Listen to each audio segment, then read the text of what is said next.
Hello, my name's Paul-Beckett, and today I wanted to talk a little bit about relationships. So obviously, life is relationship. It's nothing happens really alone. We're dealing with other people all the time, or apparent other people because there isn't only one. But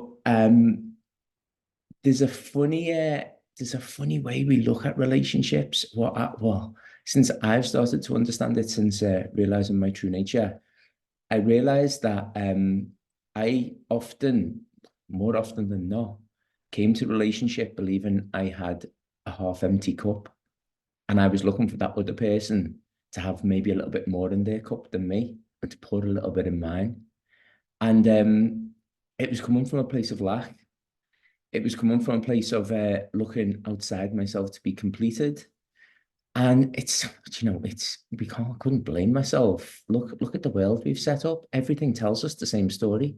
Every love song, every Hollywood movie tells us that we're incomplete.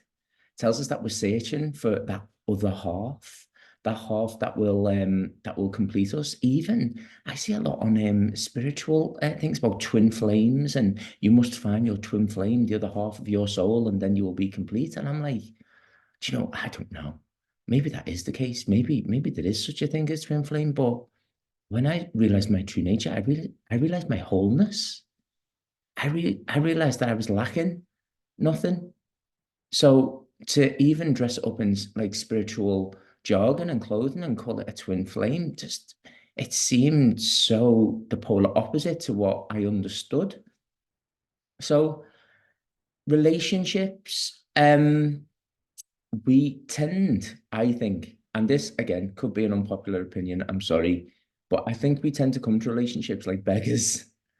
And we tend to come kind of with, our bowl in hands saying, please fill this up. I don't have enough. And it was something that changed really quickly with me when I realized my true nature, when I actually had a minute to think, well, about how I felt and how that kind of rippled out to the relationships around me. I felt like, God, I've got too much almost. My cup's like brimming over. Like I come to you full. I come to you full. And I don't come to you full to try and fill you up because I don't perceive a lack in you. The lack that you perceive in yourself is an illusion. It's the game of a limitation. It's the game of playing small. It's the littleness that we've been conditioned to feel. So imagine a relationship where two people with full cups came together, expecting nothing from each other, but just, what can I give? How can we grow together? What can we learn together? What adventures can we have together? Because I am not putting you in a position where I feel like you need to fill me up.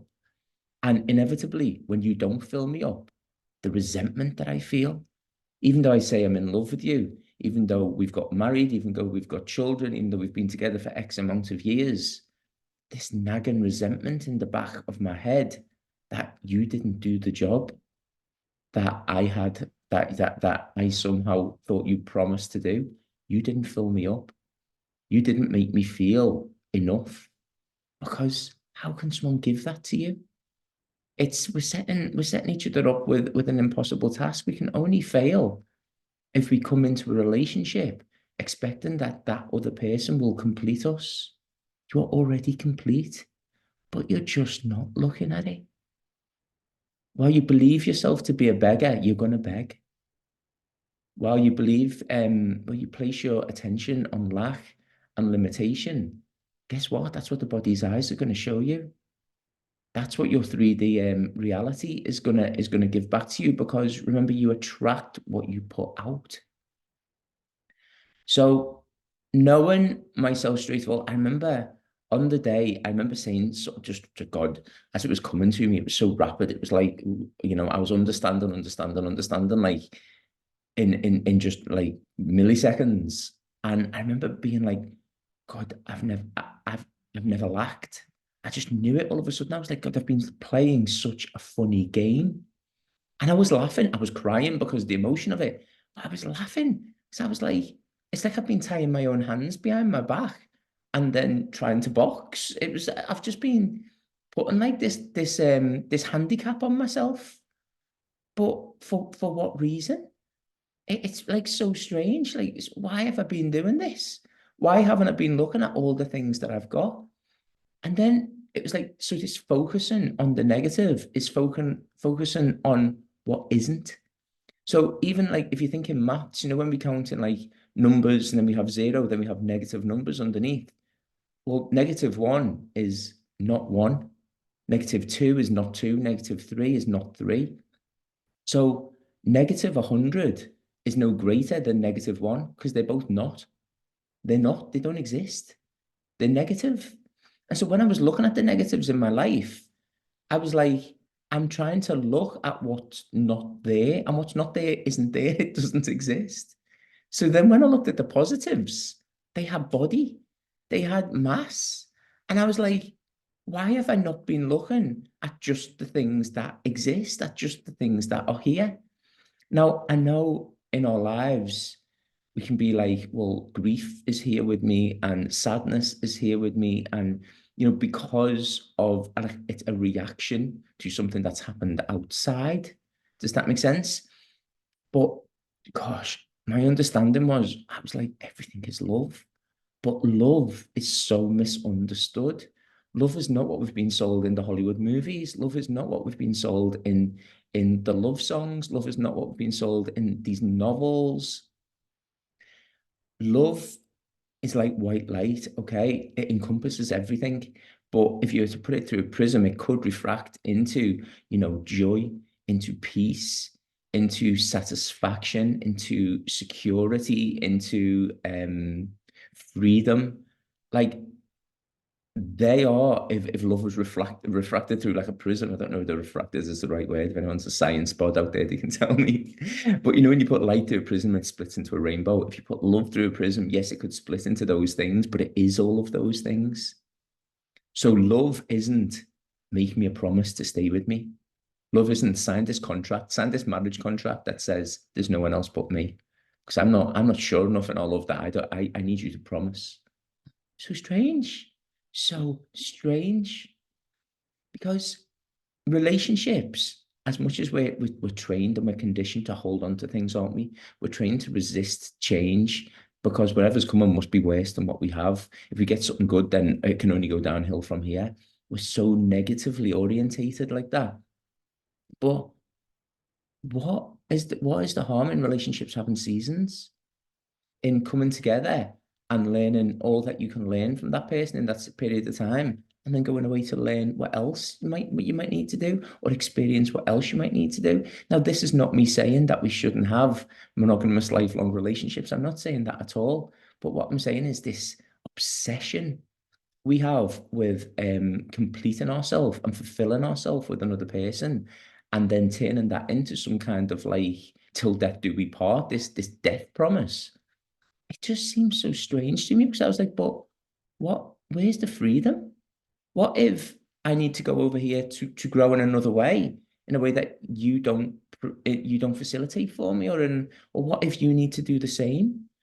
I was just like, gosh, we've been playing such a small game. We've been playing like little children playing house.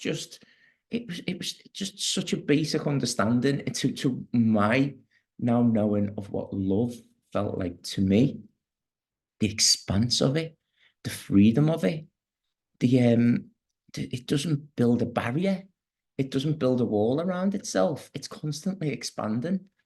So this little love that we're being sold from Hollywood of, oh God, I struggle to find someone to complete myself. And then when they do, I like all my expectations on them. And then when they don't fulfill those expectations, I say, oh, well, it could be worse. It could be with somebody who's fulfilling me even less. It's so negatively charged. So listen, I know it's strange. I know it's strange. And please don't take this as a judgment because we're humans. We're going to make relationships. We're going to, you know, we exist in relationship. We know ourselves almost through relationship. I read a quote once and it said, relationships are the mirror in which we know ourselves. I think it was Krishnamurti. And I thought, wow, that's so true, isn't it? Because I can say I'm kind, But do I know I'm kind until I express kindness? Do you know what I mean? The expression of it is the proof to myself that that is what I am. So I can say I'm compassionate, but until I show compassion, wait, how do I know I'm compassionate? Do you know what I mean? So within relationship, yes, that is that. And of course, what we give, we prove ourselves to be. And then as soon as we give it, we expand it because what we give, we also receive. So I've really been thinking about relationships and looking at my own relationships because there's still that little part of me sometimes that wants to click in with that little ego character that feels like everyone's out to get him and feels like there's not enough and feels like he needs to panic and feels like he needs to stockpile things and then build a wall around himself. And I'll give you an example. I was one of my friends. We were speaking to a mutual friend, and that mutual friend was arranging something and asking that other person if they'd go to it. And the Paul in me wanted to pike up and go, "What about me?" Even though I didn't want to go, I didn't want to go. But what about me? The Paul wanted to say, but that's fine because I didn't want to go. There was no, energetically you feel the pull to something. I did not feel I do not feel the pull to hang out with this other person or the people, other people that were going to be there. So there was no learning there for me. There was no teaching there for me to be done. There was, it's fine. Like attracts like. But as much as I, in my center, in my true being, I'm glad you didn't ask me because I didn't want to go there. There was still that little hungry, starving, bitter, like ego, like thought that wanted to be like, what about me? Why am I being left out? When I didn't even want to go. So that's how crazy the ego is. It doesn't even know what it wants. It wants it wants what it doesn't even want, just because it considers itself starving. It considers itself poor. It considers itself a beggar. So it doesn't care what's being given, as long as something's being given. Do you know what I mean? Even if that situation is not one that you wanted to go to, the little ego thought that's presented itself to me was, what about me? What about you? I don't want to go there. So I'm trying to do that with my relationships. And obviously we've got so many different types of relationships, haven't we? We've got, even within the family, we've got the relationship with our parents, is different to the relationship with our siblings, which is different to the relationship with romantic partners, which is different to the relationship with our children or with our friends. Do you know what I mean? But actually, I realized they've all got one thing in common. I need to come full. I don't need to come to any of those relationships like a beggar, expecting something of you. Because as soon as I do that, I can only be disappointed. I can only be disappointed. So I just wanted to share that today because I think especially what's going on in the world today, the vast chasm that's opening between those who have and those who have not.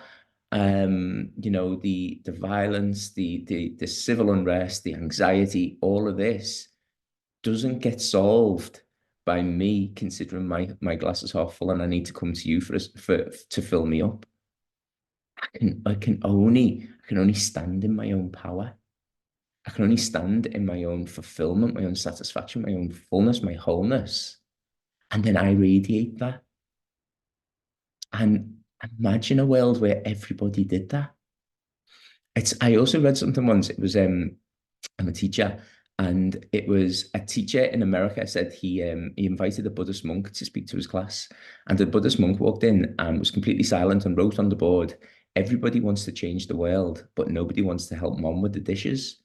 And the class were all like, what does that mean? Do you know what I mean? And they were all like sniggering and stuff. But when he explained it to them, he said, if I was to speak to all of you now and say, who would like the world to be sorted, who would like famine to be sorted out, who would like war to be sorted out, who would like poverty to be sorted out, all of these things, they all agreed, yes, I would. And he was like, but does it take one person with a grand magnanimous gesture to do that? And they were like, well, like a superhero. And they were like, kids, they were thinking about it. He was like, or if every one of us in our sphere of influence every day just goes that extra mile, just does that little that random act of kindness, that shows compassion, that tries to lift another person up. If every single person did that in their own tiny sphere of influence, the world is completely changed. The world is saved. It doesn't take a Superman. It doesn't take a Jesus Christ. It doesn't take one golden anointed Messiah, golden child to make this gesture. It takes us all just to stand in our power and to go, I'm full. What can I give to you?